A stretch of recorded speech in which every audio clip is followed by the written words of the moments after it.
ion pure air ရဲ့ check customer များနေကောင်းကျန်းမာရေးလားခင်ဗျာယခုပြထားတဲ့ဆက်လေးကတော့ 2-in-1 humidifier plus air purifier နှစ်မျိုးလုံးအသုံးပြုနိုင်တဲ့ modern HM9 Gen3 ပဲဖြစ်ပါတယ်ယခုလိုရာသီမှာအသားရည်6တွေ့တာနှာခေါင်းနဲ့လေချောင်းရရံပြီးအသက်ရှူရတက်တောင့်တက်တာမရှိတာ aircon ခန်းထဲမှာအာကောင်6တာနှာခမ်း6တာအသားရည်6တာစတဲ့ပြဿနာတွေအားလုံးရှင်းပြီးတော့နေရတာတက်တောင့်တက်တာရှိပြီးတော့ comfort luxury lifestyle လေးပိုင်ဆိုင်လို့ရဆိုရင်ဒီ HM9 Gen3 humidifier လေးကိုစောင့်ထားဖို့အတွက်ကြံပြုပါတယ်ion pure s ကဒီစင်ကာပူအစစ်မြင့်နည်းပညာနဲ့ထုတ်လုပ်ထားတဲ့ဒီ 2-in-1 humidifier plus air purifier ရာဆိုရင် humidifier ရေငွေ့ထုတ်စက်အနေနဲ့ပဝန်းကျင်ကိုအဆူတက်ဖြစ်ပေးတဲ့အပြင် air purifier အနေနဲ့ material ဖုံမုတ်ဆေးလေးငွေ့အနက်အသက်ဆိုးတွေကိုဖယ်ရှားရှင်းလင်းပေးပြီးတော့တန်ရှင်းလက်ဆက်တဲ့လေးကိုရရှိမှာပဲဖြစ်ပါတယ်ဒီ HM9 Gen3 ရာဆိုရင်တော်လေးလဲ function တွေတော်တော်စုံတယ်ပေါ့နော်သူ့မှာပါဝင်တဲ့ function တွေအားဆိုရင် go and one mix သူကရေနွေးငွေ့သို့မဟုတ်ရေအေးငွေ့ကိုသူကထုတ်လုပ်ပေးနိုင်တယ်ဒါဟာဆိုရင်ဒီလိုမျိုး premium humidifier တွေမှာဒါပါဝင်တဲ့ function ဖြစ်ပါတယ်နောက် ultrasonic technology အသုံးပြုထားတာကြောင့် essential oil အငွေ့စီထည့်သွင်းအသုံးပြုနိုင်ပြီးတော့ကိုယ့်ရဲ့အိမ်ရှုံးနေရာတည်တည်အောင်အငွေ့ရနံလေးကိုခန်းစားရမှာပဲဖြစ်ပါတယ်ဟုတ်ကဲ့အခုအပိုင်းလေးကတော့ဒီ HM9 Gen3 အသုံးပြုပုံကိုရှင်းပြမှာပဲဖြစ်ပါတယ်ဒါလေးကရိုးရှင်းလွယ်ကူပါတယ်ခင်ဗျာသူကပုံမှန် humidifier လိုပဲကျွန်တော်ဒီ top ကနေရေဖြည့်သွင်းရတာဖြစ်တယ်ဒီ top ဖုံးလေးကိုကျွန်တော်တို့ဖွင့်လိုက်ပါမယ်ဖွင့်လိုက်ပြီးတော့ကျွန်တော်တို့ဒီရေသူက5 liter အထိသူကထည့်လို့ရတယ်ခင်ဗျာတော်တော်များများဆက်ပါတယ်သူကတော့ကျွန်တော်ကတော့1 liter ထည့်ရတော့နော်5 liter အထိဆက်ပါတယ်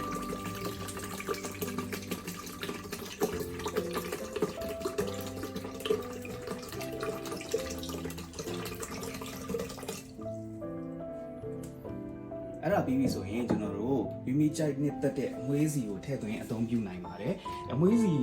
အတွက်ကိုကျွန်တော်တို့ဒီစင်ကာပူနိုင်ငံထုတ် Kirona Sense ဒီ diffuser အမွှေးစီ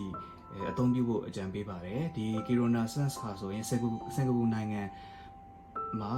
ထုတ်လုပ်ထားတာဖြစ်ပြီးတော့ဒီကျန်းမာရေးနဲ့လည်းအထူးတင့်လျော်ပြီးတော့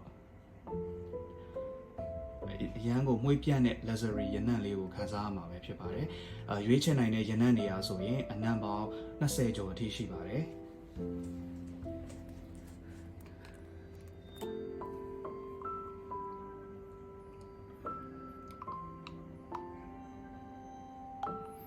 အဲဆိုရင်ကျွန်တော်အဖုံးတစ်ခွက်စာလောက်ထည့်ပါတယ်တဝက်စာလောက်ထည့်လို့လည်းအဆင်ပြေပါတယ်ခင်ဗျအနည်းလေးနည်းနည်းပဲအရင်ထည့်ပြီးတော့မှကိုယ့်ရဲ့အမွေးအနံ့ကြိုက်တဲ့ပုံမှာမူတည်ပြီးတော့ထပ်ပြီးတော့ပေါင်းထည့်လို့ရပါတယ်ဒါနောက်မှအဆင်ပြေတယ်လို့ပေါင်းထည့်လို့ရပါတယ်ဟုတ်ကဲ့ပါပြီးရင်ကျွန်တော်တို့ဒီအဖုံးလေးကိုပြန်ပေးလိုက်ရုံပါပဲခင်ဗျာဒီအပေါ်မှာဆိုရင်သူကဒီ direction ပေါ့နော်ကျွန်တော်တို့သွားလို့တဲ့အငွေ့ထွက်လို့တဲ့ direction ကိုကြိုက်တယ်လို့လှည့်လို့ရတယ်နောက်ကိုလှည့်လို့ရလို့ဘေးကိုလည်းပို့လို့ရတယ်ရှေ့ကိုလည်းပို့လို့ရပါတယ်ဟုတ်ပါပြီကျွန်တော်ဒီ HM9 Gen3 ကိုစပြီး run လုပ်မယ်ဆိုရင်ကျွန်တော်ဒီ power ခလုတ်လေးရှိပါတယ် power ခလုတ်လေးကိုနှိပ်လိုက်မယ်ဆိုရင်သူက3အနေနဲ့စပြီးတော့အငွေ့လေးထွက်နေပါပြီနောက်တစ်ခုကျွန်တော်ပြလိုတာကသူကဒီ humid stack ဆိုတာပေါ့နော် humid stack ဆိုတာကကျွန်တော်တို့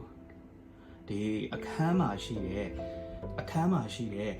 humidity level ကိုကျွန်တော်တို့ setting ပေးထားလို့ရပါတယ်ဥပမာကိုက 40% မှာထားခြင်းလဲဆို 40% 60% မှာထားခြင်းလဲဆိုရင် humidity level 60% မဟုတ်ဘူးကျွန်တော်တို့ကသူက 40% မှာထားရဲဆိုရင်သူကအခန်းရဲ့ humidity level ဟာ 40% ရောက်သွားတယ်ဆိုရင်သူကဒီဆက်က auto ရပ်သွားပါတယ်ပြီးမှသူကပြန်ပြီးတော့ဖွင့်ပါတယ်သူ့အလိုလိုပေါ့ဒါ auto အလုပ်လုပ်တာပဲဖြစ်ပါတယ်မဟုတ်ဘူးကျွန်တော်တို့ကဒီ constant running ပေါ့နော်အချိန်တိုင်းအသုံးပြုလို့ရဆိုရင်တော့ဒီဆက်ကလေးကိုကျွန်တော်တို့ကဒီ humidity stack ကို90% မှာထားပေးရပါတယ်ကျွန်တော်တို့ default အနေနဲ့ 40% ရှိပါတယ်ပြီးရင်ကျွန်တော်တို့45 50ကျွန်တော်တိုးသွားပြီးတော့နောက်ဆုံး 90% မှာထားပြီးလို့ရပါတယ်ဒါဆိုရင်တော့ဒါ customer တွေအချို့ရဲ့အမေးများတဲ့မေးခွန်းပေါ့နော် ဒီ set က auto ရက်သွားတယ်ဘာဖြစ်လို့လဲမသိဘူးဒါကဒီ set ရဲ့အားနည်းချက်မဟုတ်ပါဘူးသူ့ရဲ့အားသာချက်ပါခင်ဗျာ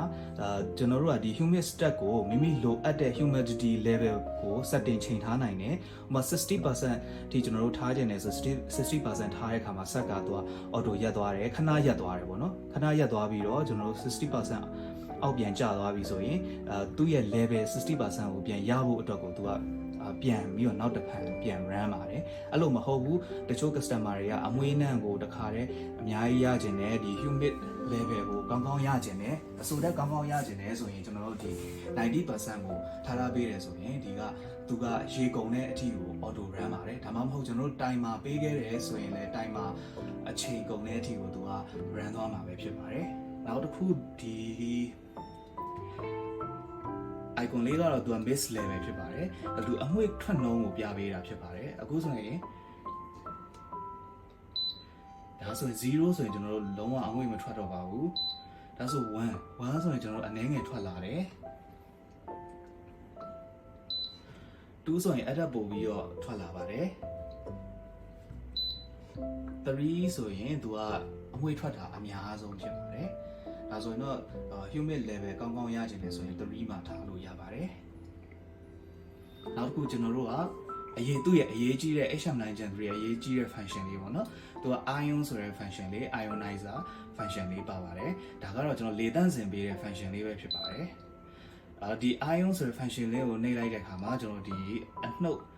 ပုံသဏ္ဍာန်လေးဒီ LCD screen မှာပေါ်လာပါမယ်ဒါဆိုရင်ကျွန်တော်တို့ကဒီ ionizer နီးနဲ့လေထုထဲမှာရှိတဲ့ bacteria တွေပိုးမွားတွေအနံ့သက်ဆိုးတွေဆစ်လင်းငွေ့တွေဖုံမှုန့်တွေဒါတွေကိုသူက ionizer နီးနဲ့ဖယ်ရှားရှင်းလင်းပေးတာပဲဖြစ်ပါတယ် ionizer ရဲ့သဘာဝကဒီမကောင်းတဲ့လေက positive ion သူ့ရဲ့ထွက်သွားတဲ့ဟာက ionizer ကထွက်သွားတာ negative ion နှစ်ခုဓာတ်ပြုပြီးတော့သူကမကောင်းတဲ့လေအနံ့အသက်တွေကိုဖယ်ရှားရှင်းလင်းပေးတဲ့သဘောဖြစ်ပါတယ်ကျွန်တော်တော့အုပ်တွေတဘာဝနေရာတွေရောက်တဲ့အခါမှာfresh air ကိုဒီတန်ရှင်းလက်ဆက်တဲ့လေကိုခံစားရတဲ့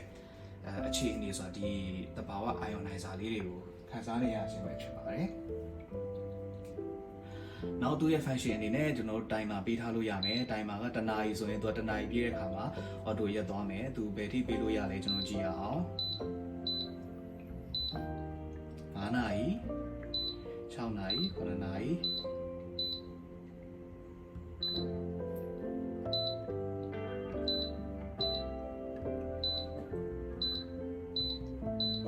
8နာရီ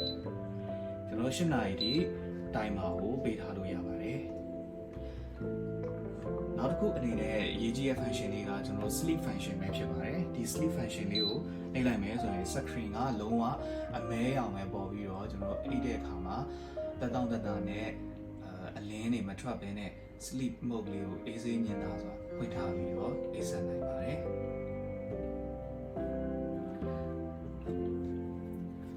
နောက်တစ်ခုဒါကတော့ကျွန်တော်ဒီမှာပါဝင်တဲ့remote control ပဲဖြစ်ပါတယ်ကျွန်တော်တို့ထိုင်ရမထဘဲနဲ့အဝေးကနေဒီဆက်လေးကို control လုပ်ချင်တဲ့အခါမှာဒီ remote control ကိုအသုံးပြုနိုင်ပါတယ်ဒီမှာပါဝင်တဲ့ remote ရဲ့ function တွေကတော့ခုနကကျွန်တော်ရှင်းပြတဲ့ function တွေအတူတူပဲဖြစ်ပါတယ်ဒီမှာ timer ပါဝင်တယ် sleep ပါဝင်တယ်နောက်ကျွန်တော်တို့ဒီမှာ humid stat level humidity level ကိုကျွန်တော်တို့ချိန်ပေးလို့ရတယ်နောက်ကျွန်တော်တို့ဒီ mist level ကိုကျွန်တော်တို့mist level ကိုကျွန်တော်တို့ချိန်တဲ့ level လေးကိုထားပေးလို့ရတယ် power on off ရပါမယ်ခင်ဗျာဟုတ်ကဲ့ဒါဆိုရင်တော့ဒီ HM9 Gen3 ရဲ့အသုံးပြုပုံရဲ့အသုံးချပုံလေးကိုအားလုံးပဲရှင်းရှင်းလင်းလင်းသိသွားမယ်လို့ယူဆပါတယ်တာယာသောနေ့ညကိုဒီ ion pure air နဲ့အတူ enjoy ဖြစ်ပါစေပိုင်ဆိုင်ပါစေလို့ဆုတောင်းပေးပါတယ်ခင်ဗျာ